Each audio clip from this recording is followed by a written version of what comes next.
എല്ലാവർക്കും നമസ്കാരം. ഇന്ന് എനിക്ക് ലഭിച്ചിരിക്കുന്ന ടോപ്പിക്ക് ഒരു ക്ലാസ് റൂമിൽ എങ്ങനെയാണ് എല്ലാ കുട്ടികളെയും ഇൻക്ലൂസീവ് ആയി ചേർത്തുകൊണ്ട് ക്ലാസ് മുന്നോട്ട് കൊണ്ടുവരുന്നത്, അതായത് promoting culture of diversity in the class. ഇന്നലെ നമ്മൾ എത്രാമത്തെ ഇൻഡിപെൻഡൻസ് ഡേ ആണ് ആഘോഷിച്ചത്? ഇന്നത്തെ സ്പീച്ചിൽ വളരെ വ്യക്തമായിട്ട് അവർ ബാനർ ശ്രദ്ധിച്ചിട്ടുണ്ടോ? ആ ബാനർ എഴുതിയിട്ടുള്ള വാക്കാണ് യൂണിറ്റി ഇൻ ഡൈവേഴ്സിറ്റി. എന്താണ് അതിന്റെ മീനിങ്? അതായത് ഇന്ത്യ എന്ന് പറയുന്ന രാജ്യം വിവിധ തരത്തിലുള്ള ഭക്ഷണങ്ങൾ കൊണ്ടും ഭാഷകൾ കൊണ്ടും സംസ്കാരം കൊണ്ടും വേഷം കൊണ്ടും എല്ലാം എന്താണ് സമൃദ്ധമാണ്. അതുപോലെ തന്നെയാണ് എന്ത് നമ്മുടെ ഓരോ അവിടുത്തെ ഓരോ കുട്ടികളും എങ്ങനെയാണ് ഇതേപോലെ തന്നെ പലതരത്തിലുള്ള ഇന്റലിജൻസും പലതരത്തിലുള്ള കഴിവുകളും പലതരത്തിലുള്ള പൊട്ടൻഷ്യൽസും ഉള്ള വിവിധ തരം കുട്ടികളാണ് നമ്മുടെ മുന്നിലേക്ക്.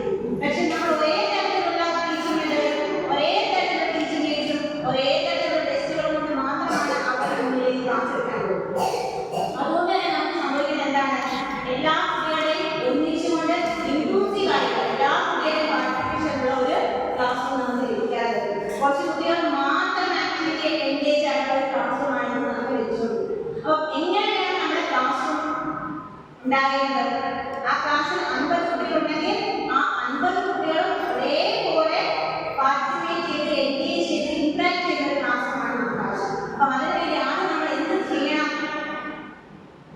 ആ ക്ലാസ് റൂമിൽ വളരെ സേഫായിട്ടും റെസ്പെക്ട്ഫുള്ളുമായിട്ടുള്ള ഒരു അറ്റ്മോസ്ഫിയർ ഉണ്ടാക്കുന്നത് അത് ആരുടെ കടമയാണ്? ഒരു ടീച്ചറുടെ കടമ. അതാണ് ഒരു ടീച്ചർ ആദ്യം ചെയ്യുന്നത്. മറ്റൊരു കാര്യം എന്താണ്? ടീച്ചർ എപ്പോഴും അവർക്ക് അപ്രോച്ചബിൾ ആയിരിക്കും. എനിക്കൊരു പ്രശ്നം ഉണ്ടായാൽ അത് പറയാൻ ടീച്ചറോട് പറഞ്ഞാൽ അതിന് സൊല്യൂഷൻ ഉണ്ടാകുമെന്ന് കുട്ടിക്ക് മനസ്സിൽ ഉറപ്പുണ്ടെങ്കിൽ ഇത് നമ്മുടെ അടുത്ത് അപ്രോച്ചബിൾ ആയിരിക്കും. മറ്റൊരു കാര്യം എന്താണ്? ഡൈവേഴ്സ് ആയിട്ടുള്ള ടെസ്റ്റുകൾ റിസോഴ്സുകൾ മറ്റൊന്ന് ഇൻക്ലൂസീവ് ആയിട്ടുള്ള ലാംഗ്വേജസ് നമ്മൾ ഉപേക്ഷിക്കാം. വളരെ മാതൃകൈസ്ഡ് ആയിട്ടുള്ള സ്റ്റുഡൻസ് നമ്മുടെ ഇടയിൽ കാണും. അത് ഉപേക്ഷിച്ച് എല്ലാവർക്കും അപ്രോച്ചബിൾ ആയിട്ടുള്ള ലാംഗ്വേജ് ക്ലാസ്സിൽ ഉപയോഗിക്കാൻ ടീച്ചർ ശ്രദ്ധിക്കണം. മറ്റൊരു കാര്യം എന്താണ്? പല ടൈപ്പുള്ള കുട്ടികളുണ്ട്. അവരുടെ എല്ലാവരെയും പല രീതിയിലായിട്ടുള്ള പഠിക്കുന്നത്. അതായത് ഓരോ പാറ്റേൺ അവരുടെ ടീച്ചിങ് നമ്മുടെ ടീച്ചിങ് പാറ്റേൺ മാറ്റണം.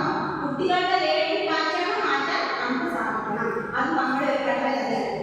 ഇതുപോലൊരു ഇൻക്ലൂസീവ് ക്ലാസ് ഉണ്ടാക്കിയെടുത്താൽ എന്തൊക്കെ ബെനിഫിറ്റ്സ് ആയിരിക്കും നമുക്ക് അതിൽ ഉണ്ടാവുക? എല്ലാ കുട്ടിയും ആക്റ്റീവായിട്ട് പാർട്ടിസിപ്പേറ്റ് ചെയ്യുന്ന ക്ലാസ് നോയ്സ് ഫ്രീ ആയിരിക്കും. ക്ലാസ് വളരെ ഫ്രീ ആയിട്ട് നമുക്ക് എഴുതാൻ പറ്റും. അത് ശരിക്കും ടീച്ചറിന് തന്നെ എന്താണ് പകുതി വേർഡ് തലത്തിൽ പോയപ്പോൾ തന്നെ. മറ്റൊരു കാര്യം എന്താണ്? കുട്ടികളുടെ നോളേജും എൻഗേജ്മെന്റും വർദ്ധിക്കും. അവരുടെ ലേണിംഗ് ഔട്ട്കംസ് നമ്മളെപ്പോഴും കുട്ടികൾക്ക് പ്രതീക്ഷിക്കുന്ന എന്താ? നല്ലൊരു ലേണിംഗ് ഔട്ട്കം കിട്ടാനാണ്. അത് ഉറപ്പായിട്ടും നോക്കിയിരിക്കും. കുട്ടികൾക്ക് നല്ല മാർക്കും ഗ്രേഡ് മാത്രമല്ല കരിക്കുലർ മാത്രമല്ല കോകരിക്കുലർ ആക്ടിവിറ്റീസിൽ പോലും കുട്ടികളുടെ പാർട്ടിസിപ്പേഷൻ നമുക്ക് കൂട്ടാൻ സാധിക്കും. ഇതുപോലെ ഒരു കൾച്ചറലി ഇൻക്ലൂസീവ് ആയിട്ടുള്ള ക്ലാസ് റൂമാണ് നമ്മൾ പ്രൊവൈഡ് ചെയ്യുന്നത്. ഇതിനുവേണ്ടി നമുക്ക് മറ്റൊരു കാര്യമാണ് എങ്ങനെ ഇതൊക്കെ ഇംപ്ലിമെന്റ് ചെയ്യും. എന്തൊരു കാര്യം നമ്മളുണ്ടെങ്കിൽ ഇതൊക്കെ ഓക്കെയാണ്, പക്ഷേ ഇത് എങ്ങനെ ഇംപ്ലിമെന്റ് ചെയ്യും? അപ്പോൾ ആദ്യം നമ്മൾ ടീച്ചേഴ്സിനാണ് കഴിയുന്നത്. അപ്പം നമുക്ക് ഇൻക്ലൂസീവ് ആയിട്ടുള്ള ക്ലാസ് റൂംസ് എങ്ങനെ എടുക്കാം എന്നുള്ള ട്രെയിനിങ് നമ്മൾ ആദ്യം കൊടുക്കണം, ടീച്ചേഴ്സിന് കൊടുക്കണം. പിന്നെ CBSE ആയാലും സ്റ്റേറ്റ് ആയാലും പലതരത്തിലുള്ള പോളിസീസ് ഇൻക്ലൂസീവ് പോളിസീസ് ഡെവലപ്പ് ചെയ്തിട്ടുണ്ട്. ആ പോളിസീസിനെ ടീച്ചേഴ്സ് അറിയുക, അത് ക്ലാസ്സിൽ ഇംപ്ലിമെന്റ് ചെയ്യാൻ ശ്രമിക്കുക. മറ്റൊന്ന് കുട്ടികളുടെ പേരൻസുമായിട്ട് ഇന്ററാക്ട് ചെയ്യുക. അതുപോലെ കുട്ടികളിൽ നിന്ന് ഫീഡ്ബാക്ക് ലഭിക്കുക. എന്താണ് ദൈവമാണ് അതാണ് നമുക്ക് അറിയുന്നത്. അതനുസരിച്ച് ക്ലാസ് റൂമിൽ പഠിപ്പിക്കാൻ നമുക്ക് സാധിക്കണം. ഇങ്ങനെയെല്ലാം ചെയ്താൽ അതുപോലെ ടീച്ചേഴ്സ് ഓൾസോ റിഫ്ലക്ട് അവസരം നമ്മൾ നമ്മളെ തന്നെ റിഫ്ലക്ട് ചെയ്യണം. എല്ലാ സ്റ്റുഡൻസിനും പഠിക്കുന്ന കുട്ടിക്ക് മാത്രമല്ല ഇന്റലിജൻസ് ഉള്ളത്. നമ്മൾ വീട് പഠിച്ചതാണ് എത്ര ടൈപ്പ് ഇന്റലിജൻസ് ഉണ്ട്? 9 ടൈപ്പ് ഇന്റലിജൻസ് ഉണ്ട്. അപ്പോൾ വിഷ്വലൈസേഷൻ എന്ന് പറയുന്ന ഒരു ഇന്റലിജൻസ് ആണ്. മ്യൂസിക് അറിയാവുന്ന ഒരു ഇന്റലിജൻസ് ആണ്.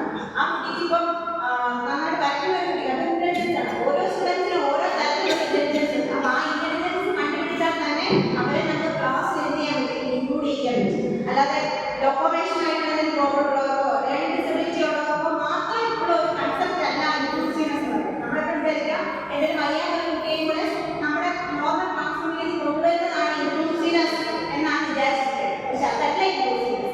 ക്ലാസ്സിലുള്ള ഏതൊരു കുട്ടിയാണെങ്കിലും എല്ലാ കുട്ടികളെയും നമ്മുടെ ക്ലാസ് റൂമിലേക്ക് ഒരേപോലെ ആക്ടിവിറ്റി പാർട്ടിസിപ്പേറ്റ് ചെയ്യുക എന്നുള്ളതാണ് ശരിക്കുമുള്ള അർത്ഥം